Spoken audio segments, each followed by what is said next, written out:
اور رسولوں کے کوئی ایسا انسان نہیں ہوا جس پر سورج طلوع ہوا ہو اور وہ ابو بکر سے افضل ہو، وہ ابو بکر سے افضل ہو۔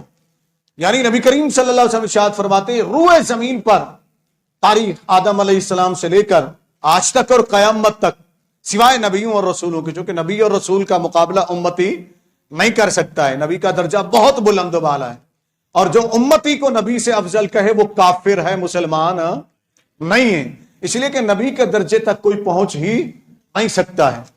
اب یہاں آقا علیہ السلام نے واضح طور پر فرما دیا کہ میری امت میں سے کسی پر ایسے پر سورج طلوع نہیں ہوا کہ جو ابو بکر سے افضل ہو، جو ابو بکر سے افضل ہو۔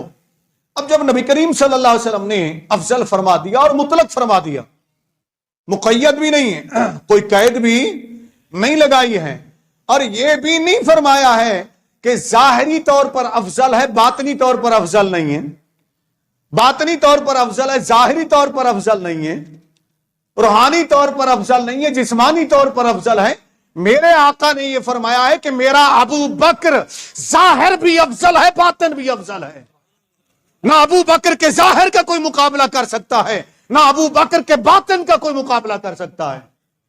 تم اپنے چکروں کو اپنے پاس رکھو، اپنے چکروں کو اپنے پاس رکھو۔ امام الاولیاء مولا مرتضی علی شیر خدا اسد اللہ الغالب امام المشارق والمغارب سیدنا علی کرم اللہ وجہ الکریم فرماتے ہیں، اہل سنت کی 6 کتابوں مستند کتابوں کے اندر، اہل تشیع کی 4 مستند کتابوں کے اندر مولا کائنات کا یہ فرمان موجود ہے۔ حضرت علی کرم اللہ وجہ الکریم ارشاد فرماتے ہیں جس کو میں نے دیکھا یا جس کو میں نے پا لیا، یعنی میرے سامنے آ گیا اور وہ مجھے ابو بکر و عمر پر فضیلت دیتا ہے، ان سے افضل کہتا ہے، تو میں اسے مفتری کی سزا دوں گا، جھوٹے کی سزا دوں گا، اسے کوڑے لگاؤں گا۔ میرا جی چاہتا ہے آج مولا کائنات کا کوڑا ہو، اور یہ تفصیلی پیر جو ہیں، یہ ڈھونگ رچانے والے اہل سنت کے اندر، ان کو سرے بازار کوڑے لگنے چاہیے، ان کو سرے بازار کوڑے لگنے چاہیے، اس لیے کہ یہ مولا کائنات کے بھی منکر ہیں، حضرت علی کرم اللہ وجہ الکریم کے بھی منکر ہیں، ان کے ارشادات کے بھی منکر ہیں، نبی کریم صلی اللہ علیہ وسلم کے ارشاد گرامی کے بھی منکر ہیں، اور صحابہ کرام رضوان اللہ تعالی علیہ اجمعین کے اقوال کے بھی یہ منکر ہیں۔ سنیے آقا علیہ السلام کا فرمان سنا آپ نے، قرآن کی آیت سنی آپ نے، اور حضرت علی کرم اللہ وجہ الکریم کا فرمان سنا آپ نے۔ اب آئیے مشترکہ جملہ صحابہ کرام کا نظریہ کیا تھا۔ صحیح بخاری شریف، صحیح بخاری شریف مناقب ابو بکر صدیق رضی اللہ تعالیٰ پڑھیے، لوگوں کو بتائیے نا، کیوں نہیں بتاتے ہیں۔ حضرت عبداللہ بن عمر رضی اللہ تعالی عنہما راوی ہیں اس حدیث کے، وہ فرماتے ہیں ہم نبی کریم صلی اللہ علیہ وسلم کی ظاہری حیات مبارکہ میں، یہ اس دور کی بات کر رہے ہیں، ہم صحابہ کرام، جملہ صحابہ کرام میں سے ابو بکر و عمر رضی اللہ تعالی عنہما کو سب سے افضل سمجھتے تھے، سب سے افضل سمجھتے تھے، لہذا یہ اہل سنت کا نظریہ ہے۔ اور اسی طرح پھر عقائد اہل سنت کی جتنے کتابیں ہیں، مثلا آپ شرح عقائد نصفی کو دیکھیں، پھر اس کی شروع کو دیکھیں، نبراس کو دیکھیے، دیگر کتب کو دیکھیے، اہل سنت کے جتنے کتب لکھی گئی قدیم ان کو اٹھا کر دیکھیے، تو متفقہ جو عقیدہ دیا گیا ہے وہ یہ دیا گیا ہے کہ اس امت میں انبیاء کرام علیہم السلام کے بعد، یعنی نبی کریم صلی اللہ علیہ وسلم اور دیگر انبیاء و رسول علیہم السلام کے بعد سب سے افضل ابو بکر، کون؟ بولتے جائیں میرے ساتھ، سب سے افضل پہلے ابو بکر صدیق رضی اللہ تعالیٰ، آگے لکھتے ہیں ثم عمر، پھر اونچی بولے نا، پھر عمر رضی اللہ تعالیٰ، ثم عثمان، پھر حضرت عثمان غنی رضی اللہ تعالیٰ، ثم علی، پھر علی رضی اللہ تعالیٰ عنہ۔ یہ امت کا متفقہ عقیدہ ہے، امت کا متفقہ عقیدہ ہے، یہ چوں چوں کرنے والوں کا نظریہ نہیں ہے، اکا دکا پھول جڑی چھوڑنے والوں کا عقیدہ نہیں ہے۔ لہذا اپنی نسل کو ان پھول جھڑوں سے، ان بازاری لوگوں سے بچائیے، اس لیے کہ اہل سنت کا متفقہ نظریہ یہ ہے، یہ جس ترتیب سے ہے اسی ترتیب سے فضیلت بھی ہے، اسی ترتیب سے خلافت بھی ہے، ٹھیک ہے نا؟ چاروں کی خلافت بھی برحق اور چاروں کی فضیلت بھی برحق۔ اچھا، ایک بڑی مزے کی بات آپ کو بتا دوں، یہ بڑا سوال ہوتا ہے، میرے سے بھی ایک سوال ہوا، میں نے اس کا ویسے جواب تو لکھ دیا ہے کہ ترتیب خلافت اور خلفائے راشدین کی خلافت برحق ہے، یہ میرا ایک مضمون ہے، اگر آپ گوگل پہ سرچ کریں تو اردو میں یہ مضمون لکھیں اور آگے میرا نام لکھتے ہیں ڈاکٹر فیض احمد چشتی، تو وہ مضمون آپ کے سامنے آ جائے گا، ٹھیک ہے نا جی؟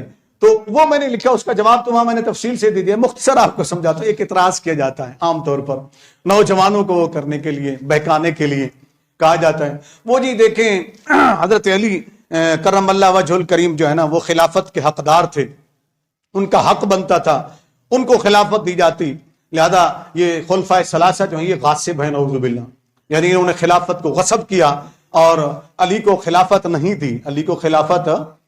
دی رضی اللہ عنہم۔ یہ اعتراض بڑے زور شور سے کیا جاتا ہے، اور آپ نے بھی کئی بار سنا ہوگا مختلف بیان کرنے والوں سے، کچھ اہل سنت میں ہیں، کچھ اہل تشیع میں ہیں، میں کسی پر تنقید نہیں کر رہا، لیکن میں آپ کو ایک نظریہ بتا رہا ہوں، پھر اس کی وضاحت کروں گا تاکہ آپ کو بات سمجھ میں آ جائے اور سمجھنے میں آسانی بھی ہو۔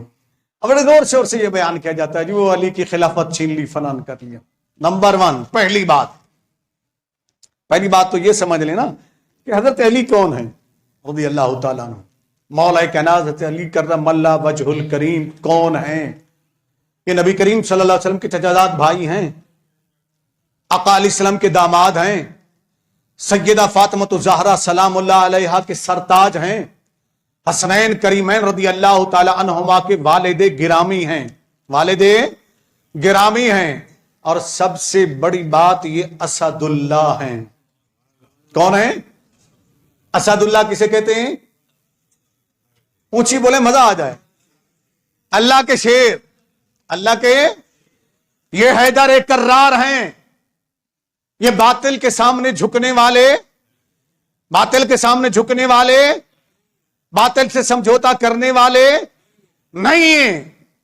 جب نہیں ہے، یہ ہمارا ایمان اور عقیدہ ہے، علی سر تو کٹوا سکتے ہیں لیکن باطل کے سامنے جھک، جب علی کا بیٹا کربلا کی دھرتی پر اپنا سارا کنبہ قربان کر دیتا ہے، گھر کا گھر لٹا دیتا ہے اور باطل کے سامنے نہیں جھکتا، تو اس بیٹے کا باپ کیسے باطل کے سامنے جھک سکتا ہے؟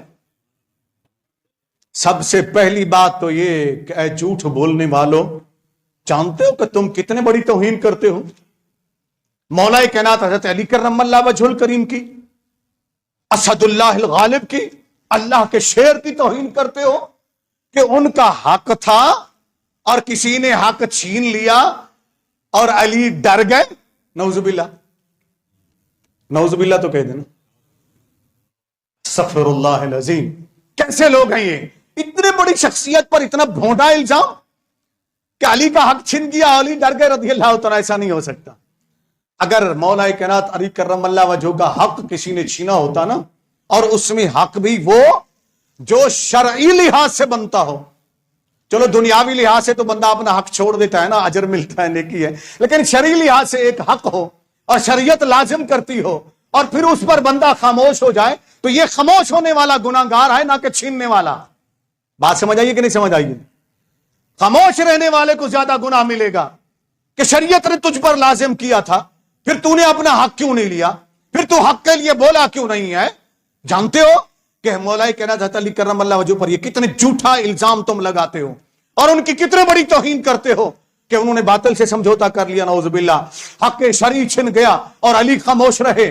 یہ کیسے ہو سکتا ہے کہ علی جو اللہ کا شیر ہے وہ خاموش ہو جائے؟ ایسا حضرت علی کرم اللہ وجہ کا فرمان سنا دیتا ہوں نا میں آپ کو۔ مولا کائنات حضرت علی کرم اللہ وجہ الکریم، ناجل البلاغہ آپ کے خطبات ہیں، اس میں بھی یہ موجود ہے اور دیگر کتب اہل سنت میں بھی آپ کا یہ فرمان موجود ہے۔ مولا کائنات حضرت علی کرم اللہ وجہ الکریم فرماتے ہیں کہ میں علی ہوں۔ کون ہوں؟ میں علی ہوں، میں باطل کے سامنے جھک نہیں سکتا، سر کٹوا سکتا ہوں، باطل کے سامنے نہیں جھکوں گا، باطل کے سامنے نہیں جھکوں گا۔ تو یہ مولا کائنات کا اپنا فرمان بھی موجود ہے، اور پھر دوسری طرف میرے اور آپ کے نبی صلی اللہ علیہ وسلم ارشاد فرماتے ہیں قرآن علی کے ساتھ ہے، قرآن علی کے ساتھ ہے، علی قرآن کے ساتھ ہے، علی قرآن کے ساتھ ہے۔ جب قرآن علی کے ساتھ، علی قرآن کے ساتھ، یا مفسرین کرام لکھا مقصد یہ ہے کہ جو قرآن بیان کرتا ہے حق، وہی بیان کرتے ہیں علی حق، اور جو علی حق بیان کرتے وہی قرآن بیان کرتا ہے۔ علی کا پیغام قرآن کا پیغام ہے، اور قرآن کا پیغام بھی علی کا پیغام ہے، یہ الگ نہیں ہو سکتے۔ تو کوئی مجھے بتا سکتا ہے قرآن نے کہیں حق پر باطل سے سمجھوتا کرنے کا بتایا ہو؟ قرآن باطل کے سامنے جھکنے کا درس دیتا ہو؟ جب قرآن باطل کے سامنے جھکنے کا درس نہیں دیتا تو جس کے ساتھ قرآن ہے اور جو قرآن کے ساتھ ہے وہ باطل کے سامنے کیسے جھک گیا؟ کتنے بڑا بھونڈا اعتراض کرتے ہو تم، اتنے بڑی عظیم شخصیت کی توہین کر دیتے ہو۔ نمبر ایک تو یہ آپ نے سمجھ لیا، مختصر میں نے چاہا کہ آپ کو سمجھا دوں۔ دوسری بات، حکمت الہیہ کیا تھی اس کو بھی سمجھنا چاہیے نا، اس کو بھی سمجھنا چاہیے۔ اب پہلے یہ حکمت بتانے سے پہلے چند حدیث مبارکہ ان کا خلاصہ آپ سماعت فرما رہے ہیں۔ بڑی مشہور حدیث پاک اور صحیح ترین حدیث پاک ہے، نبی اکرم نور مجسم صلی اللہ علیہ وآلہ وسلم، سنن ترمذی کے اندر بھی موجود، دیگر کتب حدیث کے اندر بھی موجود ہے۔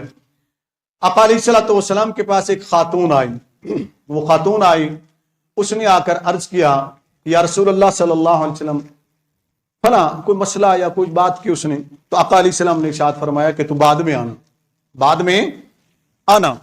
جب اس نے یہ سنا تو اس نے عرض کیا رسول اللہ صلی اللہ علیہ وآلہ وسلم اگر میں آؤں، بعد میں آؤں اور آپ کو نہ پاؤں، آپ کو نہ پاؤں تو پھر کدھر جاؤں؟ فرمایا ابو بکر کی طرف جانا۔ کس کی طرف جانا؟ ابو بکر کی طرف جانا۔ اس نے پھر عرض کیا یا رسول اللہ صلی اللہ علیہ وسلم میں آؤں آپ کو بھی نہ پاؤں، ابو بکر کو بھی نہ پاؤں تو پھر کدھر جاؤں؟ فرمایا عمر کی طرف جانا، عمر کی طرف جانا۔ واضح طور پر نبی کریم صلی اللہ علیہ وسلم نے یہ بیان فرما دیا کہ میرے بعد یہ منصب ابو بکر کے پاس ہوگا، ابو بکر کے بعد عمر پر ہوگا۔ پھر اور حدیث مبارکہ ہیں جن کے اندر مولا حضرت عثمان غنی کا تذکرہ ہے عمر کے بعد، اور عثمان غنی کے بعد مولا علی کا تذکرہ ہے رضی اللہ تعالی عنہم۔ نبی کریم صلی اللہ علیہ وسلم نے یہ ساری ترتیب بتا دی تھی، یہ ساری ترتیب بتا دی تھی۔ آگے چلیے، ایک بہت ہی پیاری حدیث پاک، اس کو غور سے سنیے گا۔ نبی کریم صلی اللہ علیہ وسلم ایام مرض یعنی بیماری کے ایام میں آقا علیہ الصلوۃ والسلام اپنے گھر میں تشریف فرما تھے، نماز کا وقت ہو گیا۔ سیدنا صدیق اکبر رضی اللہ تعالیٰ عنہ کسی کام سے گئے ہوئے تھے، وہ وہاں موجود نہیں تھے مسجد نبوی کے اندر۔ حضرت بلال حبشی رضی اللہ تعالیٰ عنہ نے اذان کہی، جماعت کا وقت ہو گیا، ایک صحابی اٹھے، انہوں نے حضرت عمر فاروق رضی اللہ تعالیٰ عنہ، چونکہ عمر ابو بکر کے بعد عمر کو درجہ دیتے تھے صحابہ کرام رضی، ابھی آپ نے سنا تھوڑی دیر پہلے، صحیح ترین حدیث سنی آپ نے، تو انہوں نے ان کو کہا کہ آپ آگے بڑھیں، آپ لوگوں کو نماز پڑھا دیں گے۔ حضرت عمر فاروق رضی اللہ تعالیٰ نے دیکھا، انہوں نے کہا ابو بکر نہیں، انہوں نے کہا جی نہیں، کہا جی آپ نماز پڑھا دیں، انہوں نے کہا نماز میں پڑھا دیتا ہوں، نماز پڑھانے میں کوئی حرج تو نہیں ہے نا۔ آقا علیہ السلام نے بھی فرمایا کہ جہاں تم اکٹھے ہو تم میں سے جو زیادہ فضیلت رکھتا ہو علم کے لحاظ سے، تقوی کے لحاظ سے، اس کو اپنا امام بنا دیا کرو اور اس کے پیچھے نماز پڑھ لیا کرو۔ تو عمر فاروق رضی اللہ تعالیٰ عنہ مصلی پر کھڑے ہو گئے۔ یہ مسجد نبوی ہے، کون سی جگہ ہے؟ مسجد نبوی کا مصلی ہے۔ پھر میں کہہ رہا ہوں کون سا مصلی ہے؟ مسجد نبوی کا۔ صحابہ کرام ہیں نماز پڑھنے والے، اور امامت کے لیے کھڑا کیا گیا ابو بکر عمر فاروق کو رضی اللہ تعالیٰ عنہ۔ یہ نبی کریم صلی اللہ علیہ وسلم کی ظاہری حیات مبارکہ کے اندر آقا علیہ السلام حجرے میں آرام فرماتے، ساتھ ہی تو حجرہ تھا نا، جن دوستوں نے دیکھا ہے جو پرانی مسجد ریاض الجنہ، تو اس طرف جو جالی مبارک یہیں سے کھڑکی کھلتی تھی، آقا علیہ السلام اندر تشریف لے آیا کرتے تھے اور نماز مسجد میں پڑھایا کرتے تھے۔ آقا علیہ السلام بیمار ہیں، وہ اٹھ نہیں سکتے ہیں، عمر کھڑے ہوئے مصلی پر، اور سیدنا عمر فاروق رضی اللہ تعالی عنہ کی آواز فطرتاً بلند تھی، یعنی اونچی آواز تھی، یہ بولتے بھی آرام سے بھی بولتے تو لگتا تھا بہت اونچا بول رہے ہیں۔ انہوں نے بلند آواز سے جب لوگوں کو کہا صفیں سیدھی کر لو، نماز کے لیے صفیں درست کرنے لگے، ادھر آقا علیہ السلام نے عمر کی آواز سنی، جب عمر کی آواز سنی، پتہ چلا کہ عمر نماز پڑھانے لگے ہیں، تو نبی کریم صلی اللہ علیہ وسلم حالت بیماری میں اٹھے اور بڑے جلال میں بولے کہ لا لا لا. حدیث کے اندر الفاظ 3 مرتبہ آقا نے فرمایا، نہیں اے عمر، نہیں اے عمر، نہیں اے عمر. عمر مصلی پر مت کھڑے ہونا، عمر نماز مت پڑھانا لوگوں کو. میرا سوال یہاں یہ ہے، کیا عمر صاحب تقوی نہیں تھے؟ کیا عمر قرآن پڑھنا نہیں جانتے تھے؟ کیا عمر نماز کے مسائل نہیں جانتے تھے؟ جانتے تھے نا، آقا علیہ السلام سے سیکھا تھا نا. پھر آقا کیوں روک رہے ہیں، کیوں منع فرما رہے ہیں؟ اب ان میں سے تو کوئی چیز تھی نہیں. وجہ کیا تھی؟ حدیث کا اگلا حصہ سنیے. میرے کریم آقا علیہ السلام نے فرمایا سنو، میرے بعد امامت پر، میرے مصلی پر جس امت میں ابو بکر موجود ہو، ابو بکر کے ہوتے ہوئے کوئی بھی مصلی پر کھڑا نہیں ہو سکتا. ابو بکر کے ہوتے ہوئے کوئی بھی مصلی پر کھڑا نہیں ہو سکتا. فرمایا ابو بکر لوگوں کو نماز پڑھائے گا، ابو بکر لوگوں کو نماز پڑھائے گا. اما عائشہ صدیقہ نے عرض کی، حضور میرے بابا بڑے رحم دل ہیں، بڑے نرم دل ہیں، جب وہ مصلی پر کھڑے ہوں گے آپ کو نہیں دیکھیں گے تو ان سے برداشت نہیں ہوگا، آپ کسی اور کو کہہ دیں. فرمایا نہیں. پھر انہوں نے سوال کیا، آپ نے فرمایا نہیں. پھر انہوں نے سوال کیا، یہی التجا کی.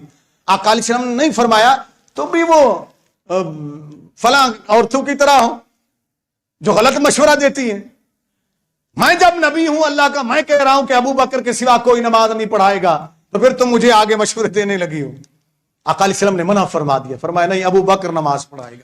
اور پھر سیدنا ابو بکر صدیق رضی اللہ تعالیٰ عنہ، نبی کریم صلی اللہ علیہ وسلم کی ظاہری حیات مبارکہ میں 17 نمازیں، بعض نے 21 سے کچھ زیادہ لکھی، مشہور جو بات وہ کہ 17 نمازیں سیدنا ابو بکر صدیق رضی اللہ تعالیٰ نے امامت کروائی آقا علیہ السلام کی ظاہری حیات مبارکہ میں.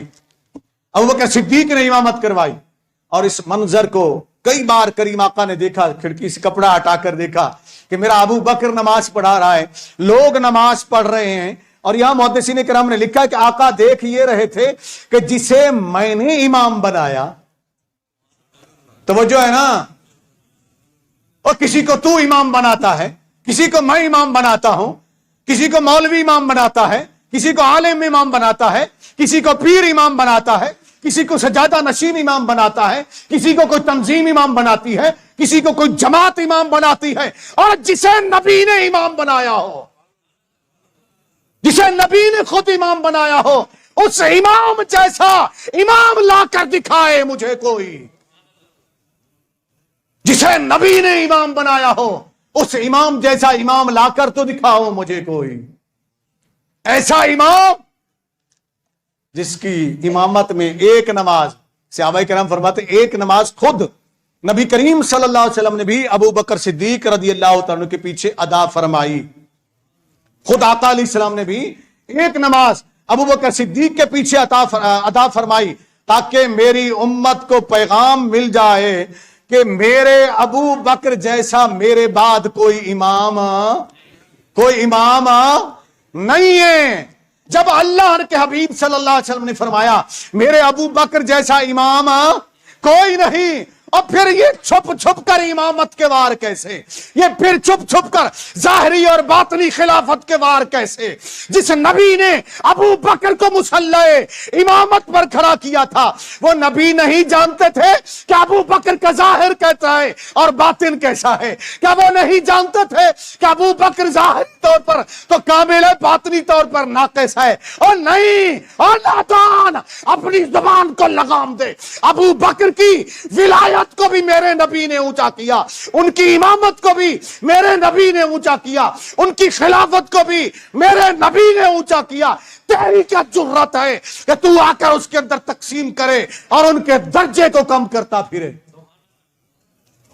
یہ تیری ہمت کیسے ہوئی؟ میں تو یہ سوچتا ہوں کہ تیرے اندر یہ ہمت کیسے پیدا ہوئی کہ تو یہ جملے ادا کرتا ہے اسٹیجوں پر بیٹھ کر، ٹی ویوں پر بیٹھ کر، تقریروں کے اندر، کتابوں کے اندر. وہ جی ظاہری طور پر افضل تھے، باطنی طور پر افضل نہیں ہیں. کس تیرے باپ نے یہ تجھے تقسیم کر کے دی ہے؟